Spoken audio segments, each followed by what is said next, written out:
बिस्मिल्लाहिर्रहमानिर्रहीम। अस्सलाम वालेकुम नाज़रीन, आप यूट्यूब चैनल देख रहे हैं। मैं इमरान ख़ान हूँ। इंतहाई अफसोसनाक वाक़या जो पाकिस्तान में दहशतगर्दी का हुआ, बन्नू में वहाँ पे नमाज जनाजा अदा की गई, लेकिन जो ख़बरें चल रही हैं वो पढ़ने के बाद यानी कब तक हम लोग अपनी आंखें बंद करके बैठे रहेंगे, कब तक हम अपने आप को और अपनी कौम को धोखा देते रहेंगे, कब तक हम ऐसी खबरें जारी करती रहेंगे जो इदारे अपनी ख्वाहिश के ऊपर जारी करवा देते हैं सिर्फ इसलिए कि किसी की अकाउंटेबिलिटी ना हो, किसी से जवाब ना मांगा जाए।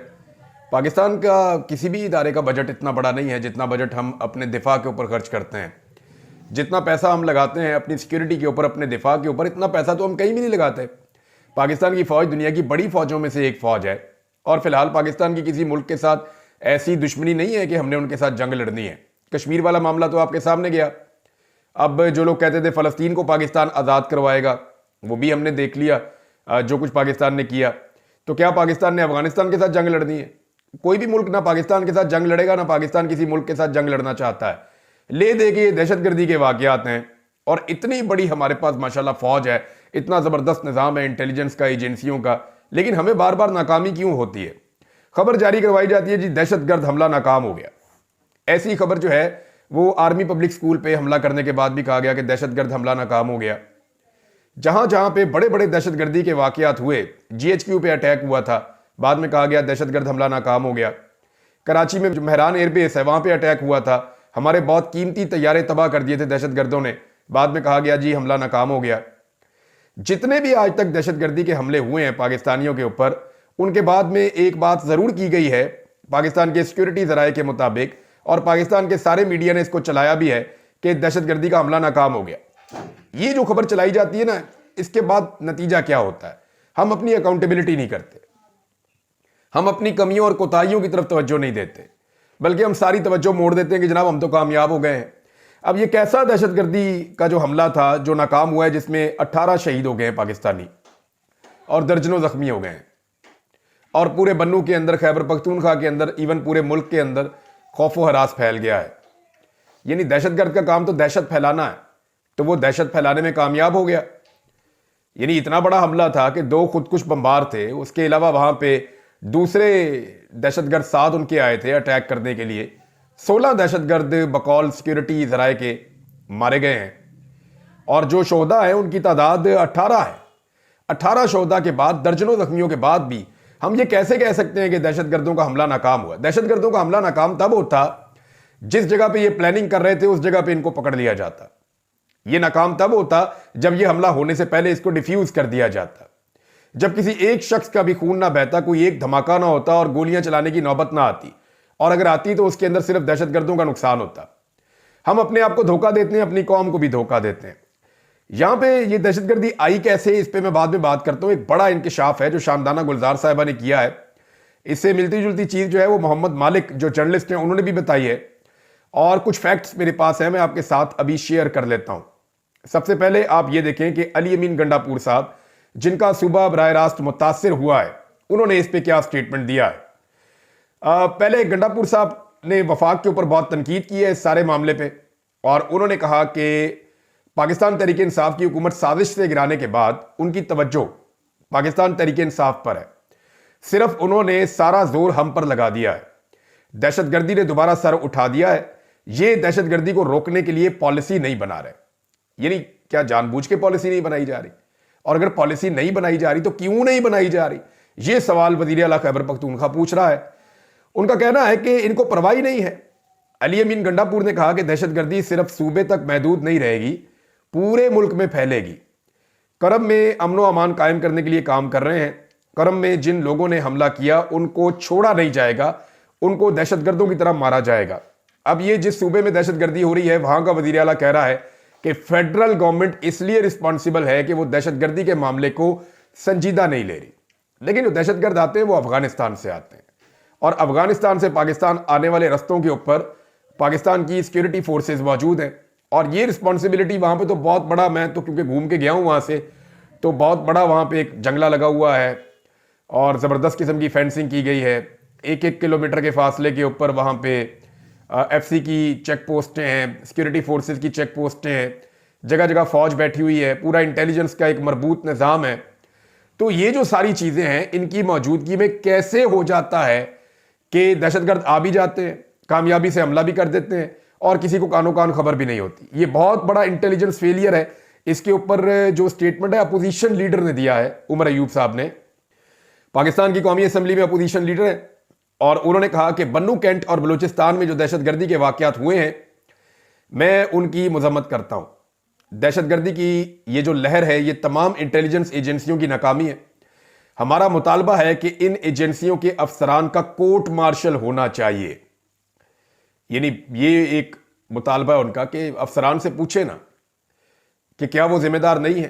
पाकिस्तान में इतने इतने बड़े दहशतगर्दी के वाकयात हुए हैं जो किसी भी महज़ब मुल्क के अंदर होते तो वो अकाउंटेबल करते, वो बताते कि फलां ऑफिसर की ड्यूटी थी, फलां बंदे की जिम्मेदारी थी। इंटेलिजेंस का फेलियर हुआ है तो फलां एजेंसी की इंटेलिजेंस जो है वो नाकाम हुई है, लिहाजा हम उन्हें अकाउंटेबल कर रहे हैं। और इन बंदों को हम कह रहे हैं कि आपको नौकरी से या तो निकाला जा रहा है, या आपका कोर्ट मार्शल किया जा रहा है, या आपके खिलाफ कानूनी कार्रवाई की जा रही है। लेकिन हमने कभी ऐसा कुछ होते हुए देखा ही नहीं। 70-80 हज़ार पाकिस्तानी शहीद हो गए हैं, अभी तक अकाउंटेबिलिटी ही कोई नहीं हुई कि ये किसकी वजह से शहीद हुए हैं और इतनी नाकामियां क्यों हुई हैं। हमारा मुतालबा है कि इन एजेंसियों के अफसरान का कोर्ट मार्शल होना चाहिए। उन्होंने कहा कि ये सारी तवज्जो जो है वो पाकिस्तान तहरीक इंसाफ के खिलाफ है। बन्नू और बलूचिस्तान में जो वाकयात हुए हैं, उन्होंने कहा मैं मजम्मत करता हूं, इन एजेंसियों का ध्यान सिर्फ पाकिस्तान तहरीक इंसाफ पर है। एजेंसियों के अफसरान का कोर्ट मार्शल होना चाहिए। ये एजेंसियां लोगों को लापता कर रही हैं। पाकिस्तान तहरीक इंसाफ के कारकुनान के घरों में एजेंसियों के लोग ही जाते हैं। पंजाब और इस्लामाबाद पुलिस चोर और डाकू बन गए हैं। ये लोग भत्ते लेते हैं। हमारी हुकूमत में दहशतगर्दी बिल्कुल ख़त्म हो गई थी। ये बात ठीक है, दहशतगर्दी पाकिस्तान तहरीक इंसाफ का दौर, और ये खाली पाकिस्तान तहरीक इंसाफ का कमाल नहीं था। ये बात भी आप अपने जहन में रखें। ये एक तवातर था ऑपरेशंस का। पाकिस्तानी कौम ने पाकिस्तानी सिक्योरिटी फोर्सेस के साथ मिलकर बड़ी कुर्बानियां देकर बड़ी मुश्किल से पाकिस्तान में अमन अमान कायम किया था। लेकिन फिर जब इमरान खान साहब का दौरे हुकूमत खत्म हुआ तो दहशतगर्दों को पाकिस्तान में लाया गया, एक पॉलिसी के तहत लाया गया। ये पॉलिसी जनरल बाजवा ने दी थी। अब इसके बारे में पहले आप एक मोहम्मद मालिक का स्टेटमेंट देख लें। ये स्टेटमेंट देखने के बाद आपको आइडिया हो जाएगा कि ये खेल शुरू कैसे और कहां से हुआ। मोहम्मद मालिक कहते हैं कि मैंने जनरल बाजवा से कई बार पूछा कि क्या इमरान खान के दौर में लोगों को लाकर खैबर पख्तूनख्वा में सेटल किया गया था। इस पर जनरल बाजवा ने कहा कि 5,000 लोगों को खानदानों समेत सेटल करना था, लेकिन फिर इमरान खान की हुकूमत चली गई और यह मंसूबा ही रहा। ये जनरल बाजवा ने मोहम्मद मालिक को कहा। देखें, इमरान खान साहब के दौरे हुकूमत में कोई दहशतगर्द वापस नहीं आया, क्योंकि पाकिस्तान तहरीक इंसाफ के अंदर से और हुकूमत के अंदर से इस पर बड़ी सख्त मुखालफत हुई थी। ये एक तजवीज़ ज़रूर सामने आई थी, लेकिन ये नहीं बता रहे जनरल बाजवा की बात मोहम्मद मालिक साहब कि ये तजवीज़ कहां से सामने आई थी। ये तजवीज़ पाकिस्तान की ISI और पाकिस्तान के उस वक्त के आर्मी चीफ जनरल बाजवा साहब की थी। और जनरल बाजवा सियासतदानों पर दबाव डाल रहे थे कि इन दहशतगर्दों को पाकिस्तान में आने का मौका दिया जाए और इनको लाकर यहां पर सेटल किया जाए और इनको कौमी धारे में लाया जाए। इस पे पाकिस्तान तहरीक इंसाफ एक मैकेनिज्म बनाने की बात कर रही थी कि जनाब ऐसे अगर हथियारों के साथ लोग यहां पे आ गए तो ये अमन अमान को खराब कर देंगे, ये रिट ऑफ द गवर्नमेंट को कैसे तस्लीम करेंगे। बहुत सारे सवालात थे जिनके जवाब ढूंढे जा रहे थे। इतने में इमरान खान साहब की हुकूमत खत्म कर दी गई। जब इमरान खान साहब की हुकूमत खत्म हुई तो उसके बाद बाई डिजाइन मुराद सईद साहब के बकौल दहशतगर्दों को लाकर पाकिस्तान में बसाना शुरू किया गया। फिर पाकिस्तान तहरीक इंसाफ ने और खैबर पख्तूनख्वा के अवाम ने बड़ा ज़बरदस्त एहतजाज किया, खसूसन मालाकंड के इलाकों में, दीर के इलाकों में। और उस एहतजाज के नतीजे में फिर खैबर पख्तूनख्वा पुलिस की निगरानी में जो दहशतगर्द आए थे पहाड़ों पे, वो वापस जाना शुरू हुए।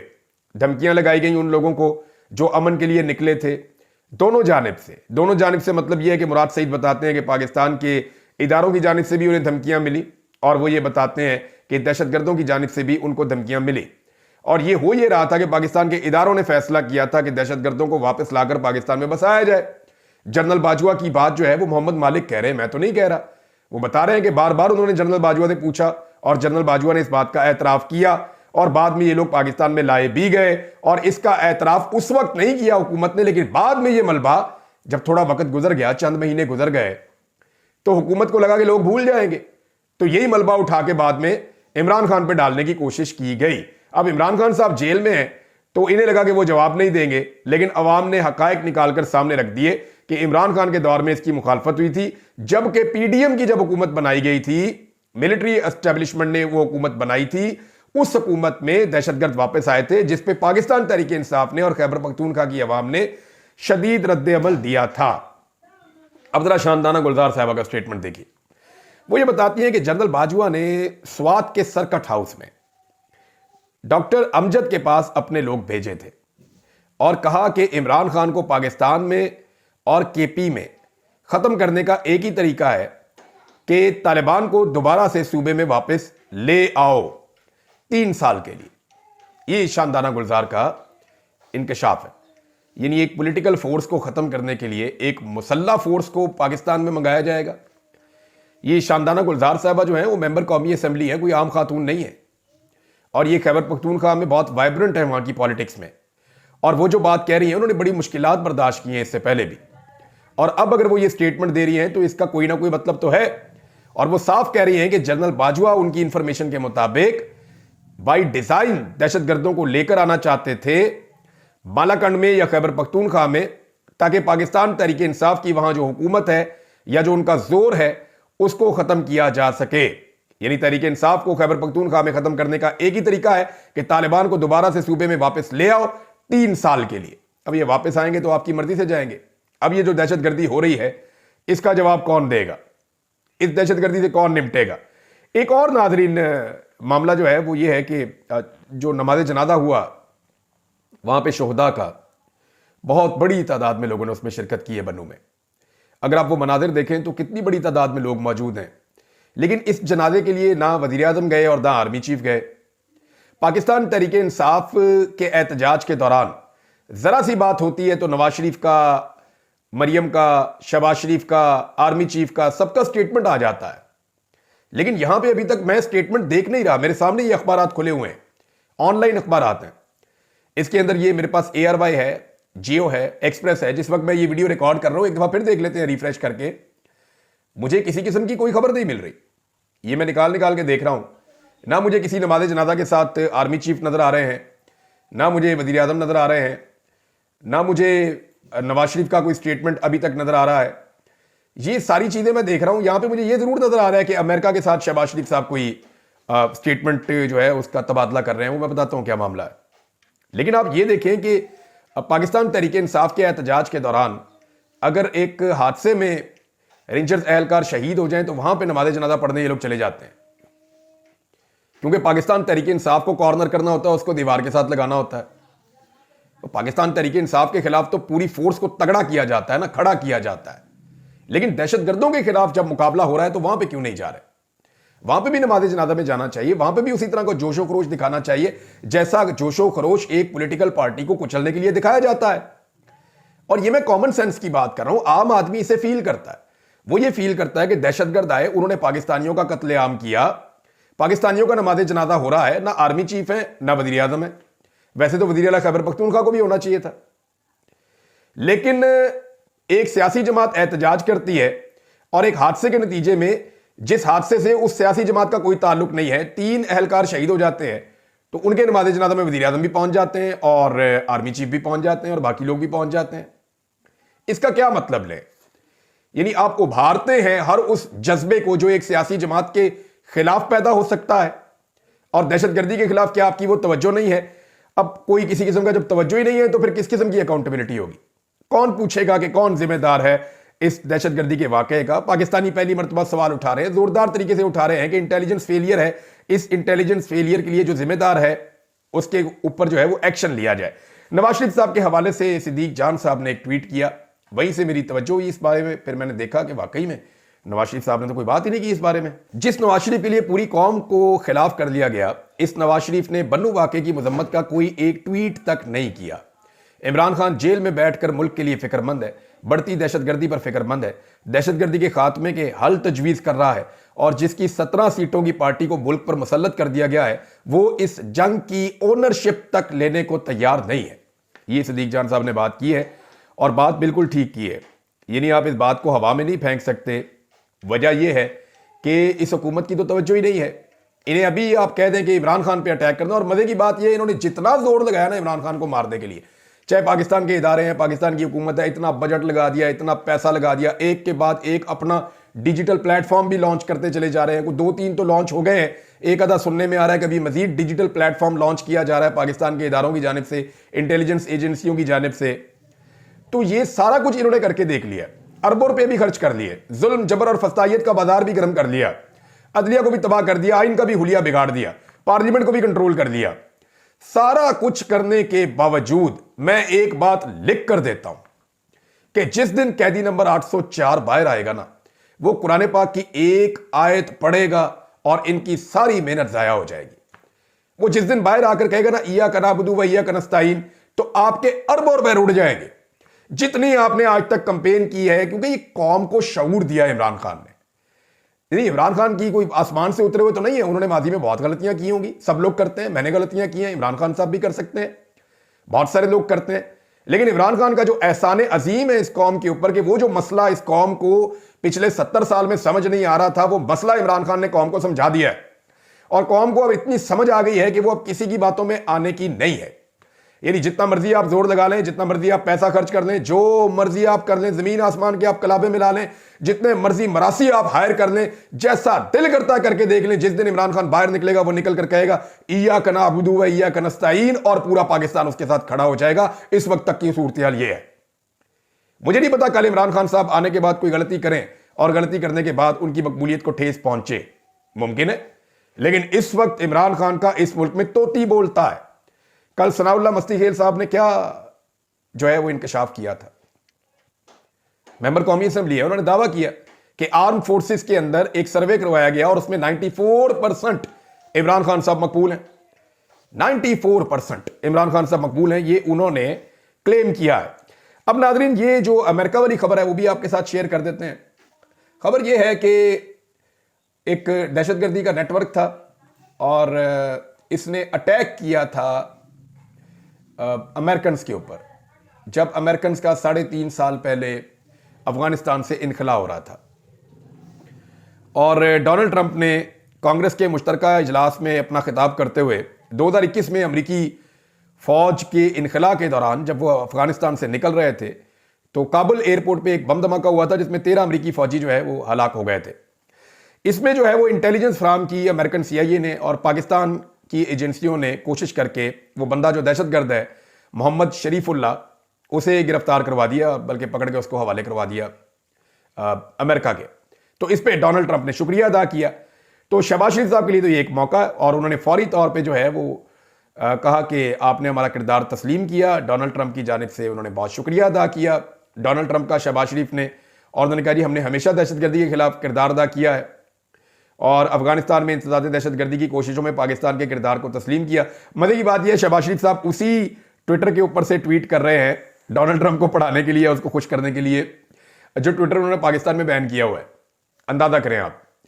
लेकिन ये अच्छी बात है कि पाकिस्तान जो है वो इस तरह की कोशिशें करता है दहशतगर्दी के खिलाफ, और अमेरिकन के इशारों के ऊपर या अमेरिकन के बताने के ऊपर हमने पहले भी बहुत काम किए। अमेरिकन को तो हमने कभी नाराज किया ही नहीं, वो जब जब हमें कोई भी हुक्म देते हैं पाकिस्तानी इदारे या पाकिस्तानी हुकूमत उसको बजा लाते हैं, और हमारा रिकॉर्ड इस मामले में मैंने आपसे पहले भी कहा था बहुत अच्छा, हम पूरी एफर्ट करते हैं जब भी अमेरिका कोई हुक्म करता है। अब इस मामले को लेकर जो है वो किसी को भी कोई एक नया नैरेटिव बनाने की जरूरत नहीं है, ये एक डेवलपमेंट है जिसके ऊपर अमेरिकी सदर ने अपना एक स्टेटमेंट दिया है।